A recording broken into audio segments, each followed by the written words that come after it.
윤석열 대통령이 이제 어제 오후에 저희는 방송 중에 사실 속보가 들어와서 만난다 이 얘기를 전달을 해드렸는데 어제 오후 전공의 대표들 만나서 2시간 20분 동안 면담을 했습니다. 전공의들이 병원 떠난 지는 한 46일 만이에요.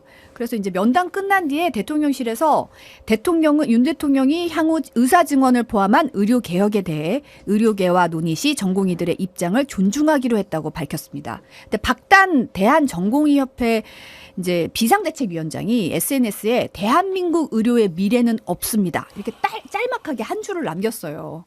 그러면서 이거 분위기가 심상치 않은데 이런 이제 얘기가 나온 거죠. 어떻게 보셨어요? 말 그대로 평행선을 달렸다고 봐야겠죠. 사실 가장 중요한 문제가 전공의 입장에서는 2,000명 증원 계획을 백지화해라. 이 주장이 이제 가장 핵심 주장일 테고요.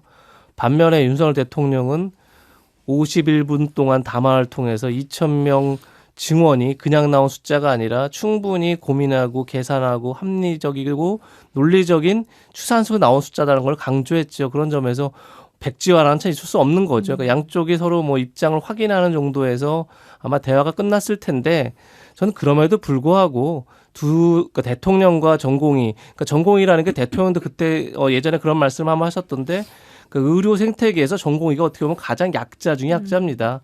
박봉의 살인적인 어떤 병원 스케줄을 다 소화하고 있을 정도로 전공의가 어떻게 보면 지금 의료 개혁이 이루어진다면 가장 혜택을 받아야 할 의료계의 사람들인 거죠. 그런 점에서 저는 어쨌든 대통령도 전공의의 입장을 충분히 반영하라 한 것도 당연한 얘기인 거고 결국 두 사람이 만난 것 자체에서 의미를 찾아야 하는 게 아닌가 어제의 만남 자체는 그런 생각이 들었습니다. 만난 것 자체는 나름 의미가 있죠. 계기가 됐을 거라고 생각해요. 근데 지금 반응들을 보면 대통령실의 반응이 정말 아주 약간 부드러워진 것 정도로밖에 안 보여요. 아주 약간. 예, 약간.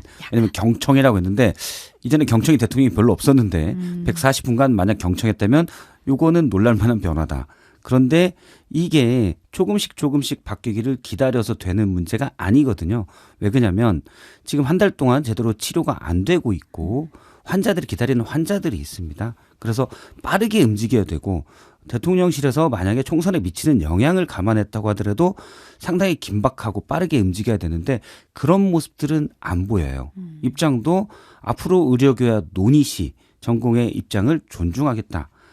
너무 딱딱합니다. 전향적인 태도라고 볼 수는 없어요.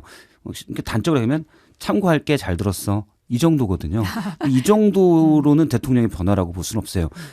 아주 약간 변하는 모습 보이는데 많이는 아니다. 특히 이제 이달 초부터 인턴들이 등록을 안 했어요. 네. 약 3천여 명의 인턴 중에 4.3%만 등록했거든요.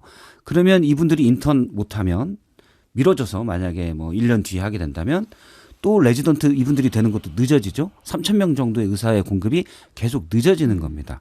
그러면 이게 의료계에 영향이 커요. 그래서 대통령이 이렇게 소극적 변화, 아주 약간의 변화만 할 게 아니라 상당히 빠르고 적극적으로 만나고 설득해야 됩니다. 그런 면에서는 저는 많이 미진하다고 봅니다.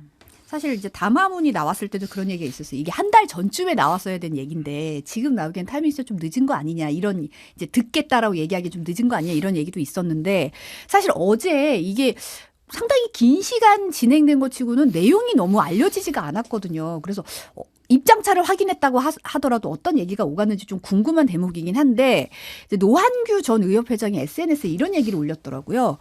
140분 동안 대통령이 박단 위원장의 말을 대체로 경청한 것으로 알려졌으나 대화가 마무리될 쯤에 대통령이 2시간이 넘는 대화를 모두 수포로 돌리는 질문을 한 것이 이제 박단 위원장이 포스팅을 올리게 된 배경이라는 후문이다. 라고 적었어요. 그러니까 어떤 질문을 했길래 모든 대화를 수포로 돌리고 의료의 미래는 없다라는 포스팅을 올리게 됐을까? 이게 좀 내피셜이긴 하지만. 그렇죠. 아직 확인되지는 않았기 때문에 구체적으로 어떤 내용이다라고 제가 예단하기는 좀 이르다 생각이 드는데 두 사람의 만남은 양쪽의 정부와 의료단체의 의사협회의 의사가 관련 단체들의 대화에 물꼬를 튼 의미 이상은 있을 수 없습니다. 왜냐하면 그렇다고 대통령이 직접 교섭의 당사자일 수는 없는 거죠. 당연히 정부가 교섭의 당사자가 되는데 지금까지 정부가 굉장히 강경 일변도로 나가다가 이제 그 다음에는 대화를 얘기를 했지만 이미 의사단체가 받아들이지 않았고 그렇기 때문에 대통령이 직접 나서서 의사단체를 만나겠다 해서 전공을 만난 거고 그러니까 그 만난 이후에는 이제 정부와 또 전공의 단체뿐이 아니라 의사협회 또 의대 교수협회 등 의료계 여러 단체들이 같이 대화 테이블을 만들어 가는 것들이 이제 이 후속 작업인 거죠. 그래서 어제 대화를 두고 뭐 결론이 없다라고 얘기하는 건 사실 저는 의미는 없다 생각합니다. 왜냐하면 거기서 결론을 낼 수는 없는 거죠. 거기서 뭔가를 타협하고 뭐 거기서 합의문 1, 2, 3, 4 쓰고 뭐 이럴 수는 없는 거니까 그러니까 처음 만났다는 거에서 의미를 찾을 수밖에 없는 상황이라는 생각이 들고 저는 이런 생각이 듭니다. 그러니까 지금 정부가 왜 난처한 상황에 놓였습니까? 그 얘기는 뭐냐면 그러니까 일단 많은 여론조사 결과를 보면 의사들을 증원한다는 데 있어서 반대하는 국민은 많지 않습니다. 당연한 겁니다. 왜냐하면 앞으로 고령화가 급격히 진행될 테고 그러면 인구 구조의 변화에 따라서 의료 수요가 급격히 늘어날 겁니다. 당연히 의사들이 더 필요합니다.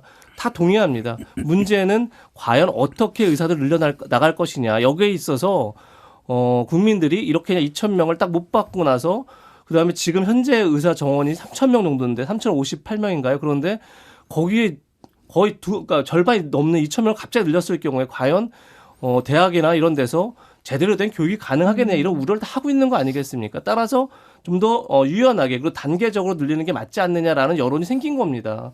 자 그렇기 때문에 이제 어떻게 보면 대통령도 한 발 물러서서 대화를 할 수밖에 없는 상황에 놓였는데 반대로 이 상황을 지금 제가 볼 때 오늘 기사를 보니까 어제 대통령 만난 박단 전공의를 향해서 굉장히 의사협회 내에서 비판적인 목소리가 많이 나오는데 그렇게 되면 그 안에서 대화파들이 당연히 공간이 없어지는 거죠. 여지가 없어지는 거죠. 그렇게 됐을 경우에 여론은 또 돌아섭니다. 결국 어느 쪽도 의료 개혁을 하려고 하는 정부도 또 거기에 맞서서 의사들의 이권뿐이 아니라 앞으로 장기적인 자기네들 그러니까 의사들이 생각할 때 장기적인 의료계의 플랜을 짜고 있는 의사들도 다 여론의 지지 없이 어떻게 이 문제를 성사시킬 수 있겠습니까? 따라서 이미 대화의 물꼬가 튀었다면 지금부터는 대화의 장으로 나와서 거기에서 논의를 통해서 양보와 타협을 통해서 서로 공존하고 공생할 수 있는 길을 찾아가야죠.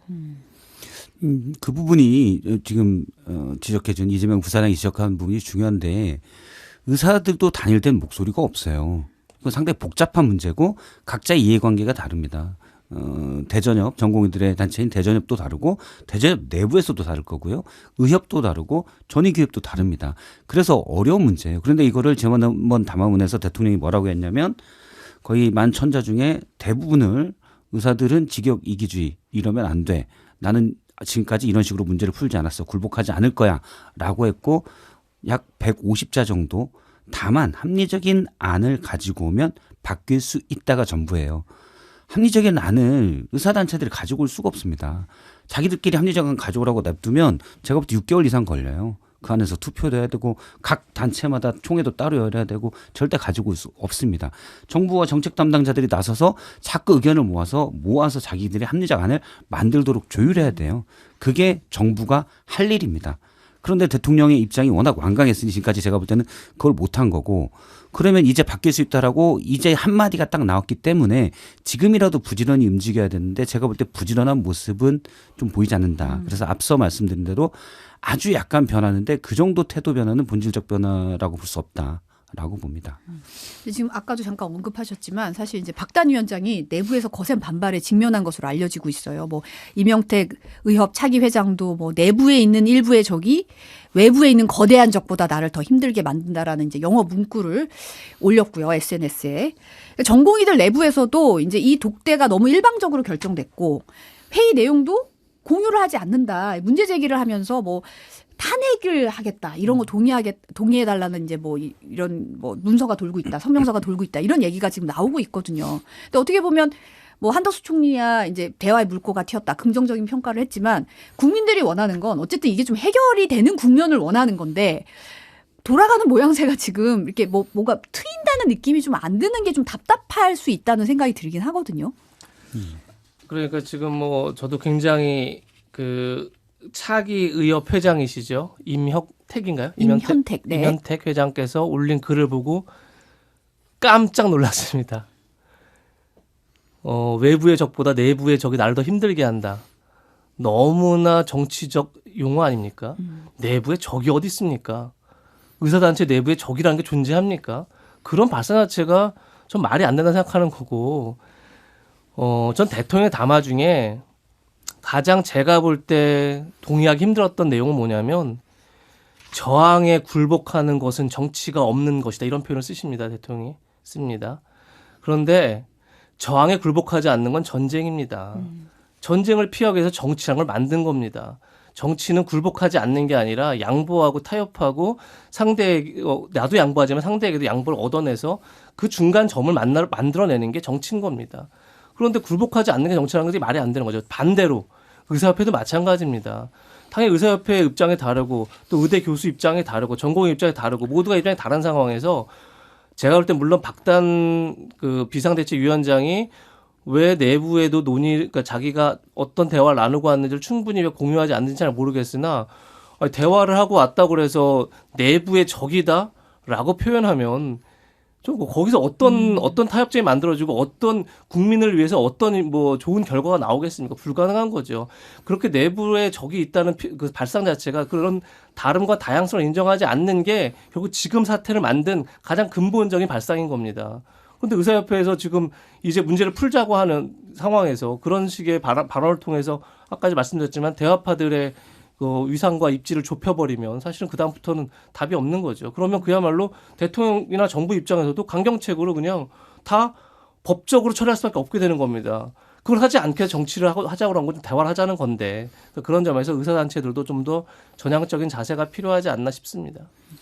저도 이제 동감인데 그런데 모든 단체에서 강경파들의 말이 득세하는 거는 거의 상수입니다. 원칙이에요. 총회를 열면 가장 원론적인 입장이 가장 힘을 얻게 됩니다. 타협하고 조율하자는 목소리는 항상 힘을 잃게 돼요. 그건 뭐 노조총회도 마찬가지고 예를 들어 경영자 총회가 있다고 해도 마찬가지입니다. 원칙을 누가 이렇게 수정하기가 힘들잖아요. 그래서 대부분 마찬가지인데 그렇기 때문에 물밑 대화나 조율이 끊임없이 필요해요. 근데 조율을 하려면 물밑 대화를 하려면 뭐가 필요하냐면 신뢰가 있어야 되잖아요. 서로 부대껴야 돼요. 하나의 팀을 10명짜리 팀을 운영해도 서로 신뢰가 쌓여야 팀워크가 생깁니다. 그 기간이 필요한데 지금까지 이제 의사단체들도 끼리도 그게 없는 건 어떻게 보면 당연한 거고 또 정부와 의사단체들 간에 그 신뢰가 없거든요. 그래서 저는 항상 속도를 높여서 지금을 해야 된다. 한 가지 우려되는 건 저는 지금 정부가 전향적으로 나온 거는 대부분 총선의 의대 정원 문제가 이렇게 가면 안 된다는 여당의 요구 때문이라고 봐요. 총선이 지나면 높은 확률로 또 강경책으로 가지 않을까 생각됩니다. 그럴 경우 제일 고통받는 건 누굽니까? 환자예요. 그리고 앞서 말한 인턴 문제나 이런 거 봐서 장기적으로도 우리나라 의료계 자체에 큰 혼란이 생길 수가 있습니다. 그래서 정부가 좀 무거움을 가지고 앞서 이재명 부사장이 얘기한 대로 일부 양보할 거 양보하면서 빠르게 지금 신뢰도 쌓아야 되고 조율도 해가야 됩니다. 이걸 각자 의사단체에 총회 맡기면 저는 절대 해결 안 된다고 봐요. 물밑에서 뭐 사실은 누구한테 좀 대화파들에게 힘도 실어줘야 되고 아주 고난도 해. 그래서 정치가 종합예술이거든요. 밥도 먹으면서 설득도 해야 되고 알았어 그건 내가 양보할게. 그런데 이것 좀 해줘. 또 다른 쪽 가서는 또 다른 말도 해야 돼요. 일을 풀려면 그렇게 해야 되는데 지금은 그냥 그 전보만 서로 보내는 형태 같은 그래서 쉽지는 않을 거라고 봅니다. 좀 이런 가운데 한 의료 전문 매체가 이제 뭐 회동 과정에서 의대 정원 증원 규모를 대통령실이 600명으로 조율할 여지를 남겼다. 뭐 이런 식의 보도가 나와서 대통령실이 이제 그런 사실이 전혀 아니다. 보도를 부인하는 이제 입장을 냈더라고요. 공지를 냈는데 어떻게 보시나요? 600이라는 숫자가 뭔가 또 같이 연관되면서 누군가의 30%대 연관돼서 나오는데 저는 뭐 근거가 없는 얘기이기 때문에 이런 얘기들은 크게 염두에 둘 건 아니라고 보고요. 확인되기 전까지는 600이라는 숫자가 왜 나왔냐에 대해서 뭐 여러 설들이 있는데 그건 신경 쓸 일이 아니라고 보고 제가 생각할 때 대통령의 성정상 2,000명에서 600명으로 줄을 것 같지는 않아요. 네, 그럴 것 같지는 지금 않고. 분위기상 네. 좀 숫자가 뜬금없기도 하고. 그런데 불구하고 2,000명 숫자를 고집하는 순간 사실 대화는 불가능하죠. 저는 고집할 수는 없다고 생각합니다. 그리고 고집해서도 안 된다고 생각하고요. 그러니까 어떤 경우에도 정책에는 선악이 존재하지 않습니다. 2,000명이 선이고 600명이 악일 수 없는 거죠. 그런 것 자체가 존재하지 않는 거죠. 그러니까 모든 게 다 어떤 합리적 근거를 가지고 추산하는 거겠지만 사실 모든 근거에는 다 근거를 만들 수 있습니다. 얼마든지요. 그래서 2,000명을 고집할 수는 없다. 그 다음에 그럼 어떻게 할 것이냐는 이제 지금부터 협상을 해나가야 되는데 벌써부터 600명 숫자가 나오면 당연히 대통령 입장에서는 당황스럽죠. 그래서 아마 부인하지 않았을까 싶습니다. 네. 이게 대통령이 2,000명 얘기할 때 지난번 담화문에서 꼼꼼하게 오랫동안 검토해서 이런 표현들이 들어가거든요. 네. 근데 그때 얘기된 게 보건복지부에서 얘기한 게 세 가지의 보고서예요. 서울대 교수의 보고서, 보건사회연구원, 그다음에 KDI의 보고서입니다. 근데 그걸 3명이 썼던 분들이 다 언론에 얘기한 게 10,000명이 10년 동안 의사가 부족하다고는 얘기했지만 매년 2,000명씩 늘리는 거는 5년 동안 2,000명씩 늘리는 건 나도 반대다예요. 그러면 그게 과연 대통령의 얘기한 대로 세심한 검토인가. 그런데 대통령은 담화문에서 단계적으로 올리는 건 아닌 것 같다. 문제가 더 나중에 미뤄져서 더 클 수가 있다라고 얘기했는데 그건 제가 볼 때 그냥 대통령의 스타일인 것 같아요. 대통령이 뭘 단계적으로 한 걸 보지 못해서 그건 대통령의 스타일이지. 하지만 많은 전문가들이 단계적이 맞다라고 얘기하고 있거든요. 네. 그러면 정말로 대통령 이제는 꼼꼼하게 좀 봐야 되지 않나. 그러니까 사실 증원에 대해서는 누구나 동의하고 있는데 그 규모와 방식에 대해서 이견이 있는 거거든요. 그래서 그거는 대통령이 좀 더 정말로 세심하게 검토를 해야 되지 않나 싶어요. 네.